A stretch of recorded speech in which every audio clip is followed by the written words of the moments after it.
दोस्तों, दुनिया के सबसे बड़े और रिच इन्वेस्टर वॉरेन बफेट का नाम तो आपने सुना ही होगा। उन्हें इसी साल 2021 में कोका कोला कंपनी की तरफ से 50 अरब 39 करोड़ 60 लाख रुपए एज अ डिविडेंड के रूप में मिले हैं। और मुकेश अंबानी, जो इंडिया के बहुत बड़े बिजनेस मैग्नेट है, उनकी एनुअल डिविडेंड इनकम सिर्फ रिलायंस से 1988 करोड़ रुपए है। दोस्तों, एक कॉमन एम्प्लॉयड मैन सिर्फ उस दिन का इंतजार करता है जब उसे उसकी सैलरी मिलने वाली होती है, और उसी दिन वो बहुत ज़्यादा खुश रहता है। लेकिन सैलरी सिर्फ महीने में एक ही बार मिलती है। और वहीं एक अमीर आदमी जो अपनी डिविडेंड इनकम आने पर खुश होता है, क्योंकि डिविडेंड सिर्फ एक बार नहीं, महीने में 3-4 बार आ जाता है। क्योंकि अमीर आदमी बहुत सारी कंपनियों में इन्वेस्टेड रहता है, और जिसकी वजह से बहुत बार 3-4 कंपनियां एक साथ एक महीने में ही डिविडेंड दे देती है। तो अब ये डिविडेंड क्या होता है और कौन सी कंपनियां डिविडेंड देती है, और डिविडेंड आपको कैसे मिल सकता है, आज हम इसी बारे में बात करेंगे। लेकिन उससे पहले अगर आपने हमारे चैनल फाइनेंस फ्लुएंट को सब्सक्राइब नहीं किया तो प्लीज़ उसे सब्सक्राइब कर ले और बेल नोटिफिकेशन जरूर ऑन कर ले, ताकि आप तक नॉलेजेबल और इन्फॉर्मेटिव वीडियो पहुंचती रहे। दोस्तों, जब भी हम शेयर मार्केट में अपना पैसा इन्वेस्ट करते हैं तो हमारे दिमाग में एक सवाल रहता है कि यार, हम पैसा इन्वेस्ट तो कर रहे हैं, लेकिन हमें अर्निंग कैसे होगी, हमें मुनाफा कैसे होगा। तो मैं आपको बताता हूँ, शेयर मार्केट में इंसान सिर्फ 2 तरीके से प्रॉफिट कमा सकता है। पहला तरीका, जब हम किसी शेयर को 100 रुपये में खरीद कर उसे 150 रुपये में बेचते हैं तो वो 50 रुपये का प्रॉफिट हमें होता है, और उसी प्रॉफिट को कैपिटल एप्रिसिएशन कहते हैं। दूसरा तरीका होता है जब कंपनी आपको डिविडेंड देती है। दोस्तों, डिविडेंड का सीधा सा मतलब होता है प्रॉफिट को बांटना। जब भी किसी कंपनी को कुछ भी प्रॉफिट होता है और अगर वो कंपनी चाहती है कि उस प्रॉफिट को अपने शेयर होल्डर के साथ बांटे, तो उसे ही डिविडेंड कहते हैं। डिविडेंड आपको सिर्फ वही कंपनियां देती है जो बहुत बड़ी और काफ़ी मैच्योर कंपनियां होती हैं। अब जब भी किसी कंपनी को कुछ भी फायदा होता है, किसी बिजनेस में प्रॉफिट होता है, तो उस कंपनी के पास 2 रास्ते होते हैं। पहला रास्ता, या तो कंपनी को जो प्रॉफिट हुआ है उसे वो अपनी कंपनी की ग्रोथ में री इन्वेस्ट कर दे, या थोड़ा अमाउंट री इन्वेस्ट करके थोड़ा अमाउंट अपने शेयर होल्डर्स में बांट दे।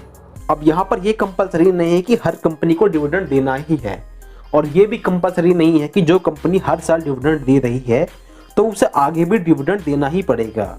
डिविडेंड देना या न देना ये पूरी तरह से कंपनी के हाथ में होता है। अब आपको एक एग्जांपल देता हूँ। मान लो एक XYZ कंपनी है और उसे 100 करोड़ का फायदा होता है, और वो कंपनी उस फायदे को अपने शेयर होल्डर्स के साथ बांटना चाहती है, मतलब डिविडेंड देना चाहती है। कंपनी 5 रुपये पर शेयर के हिसाब से डिविडेंड देना चाहती है, और अगर आपके पास उस कंपनी के 2000 शेयर है तो आपको 5 रुपये पर शेयर के हिसाब से 10,000 का डिविडेंड मिलेगा। अब ये 10,000 रुपये सीधे आपके उस बैंक अकाउंट में डाल दिए जाएंगे जो बैंक अकाउंट आपके डीमैट अकाउंट से लिंक होगा। अब क्या सारी कंपनियां डिविडेंड देती है? नहीं। जैसा कि मैंने आपको पहले बताया था, अक्सर वही कंपनियां डिविडेंड देती है जो प्रॉफिट में हो, जो काफ़ी बड़ी हो और काफ़ी मैच्योर हो। अब वो कंपनियां डिविडेंड नहीं देती जो लॉस में होती है, और वो कंपनियां भी डिविडेंड नहीं देती जो नई होती है और अपने प्रॉफिट को अपने ही ग्रोथ और अपने ही एक्सपेंशन में री इन्वेस्ट करती है। अब दोस्तों, इसका मतलब ये नहीं है कि जो कंपनियां डिविडेंड नहीं देती वो कंपनियां अच्छी नहीं होती है।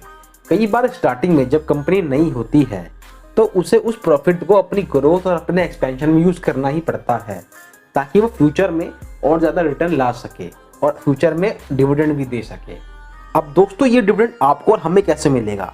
देखिए दोस्तों, हमें डिविडेंड लेने के लिए सिर्फ उन्हीं कंपनी में इन्वेस्ट करना पड़ेगा जो कंपनी डिविडेंड देती है, और ऐसी कंपनी आपको ऑनलाइन सर्च करके मिल जाएंगी। आप सिंपली गूगल पर डालेंगे बेस्ट डिविडेंड पेइंग स्टॉक्स, तो आपके सामने कई सारे शेयर्स की लिस्ट आ जाएंगी, और उसमें से आप किसी भी शेयर के बारे में रिसर्च करके उसमें इन्वेस्ट कर सकते हैं और डिविडेंड का फ़ायदा उठा सकते हैं। देखिए दोस्तों, अब ऐसा तो होगा नहीं कि आपने आज ही कंपनी के शेयर्स परचेज किए और कल से आपको डिविडेंड मिलना स्टार्ट हो जाए। डिविडेंड के लिए आपको उस कंपनी के शेयर को अपने डीमैट अकाउंट में होल्ड करके रखना पड़ेगा, और अगर आप चाहते हैं कि आपको उस कंपनी के शेयर से रेगुलरली डिविडेंड मिलता रहे तो आपको उस कंपनी को काफ़ी लॉन्ग टर्म के लिए होल्ड करके रखना पड़ेगा। लेकिन शेयर्स को होल्ड करने के लिए आपके पास एक डीमैट अकाउंट होना ज़रूरी है, और अगर आपके पास डीमैट अकाउंट नहीं है तो नीचे डिस्क्रिप्शन में आप स्टॉक्स के लिंक से आप अपना डीमैट अकाउंट फ्री में ओपन कर सकते हैं। वॉरेन बफेट उन्होंने आज तक अपने किसी भी परचेज किए हुए शेयर को सेल नहीं किया है। सिर्फ उन्हीं शेयर्स को सेल किया है जो कंपनी एकदम बेकार है, और इसीलिए वो दुनिया के रिचेस्ट इन्वेस्टर है और उन्हें काफ़ी कंपनियों से डिविडेंड भी मिलते हैं।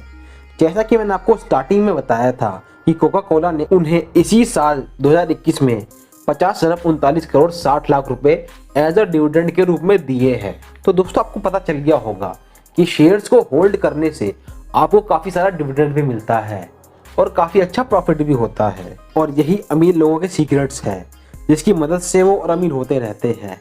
और अगर आप भी अमीर बनना चाहते हैं, रिच होना चाहते हैं, तो आपको भी अमीरों के सीक्रेट्स पता होने चाहिए।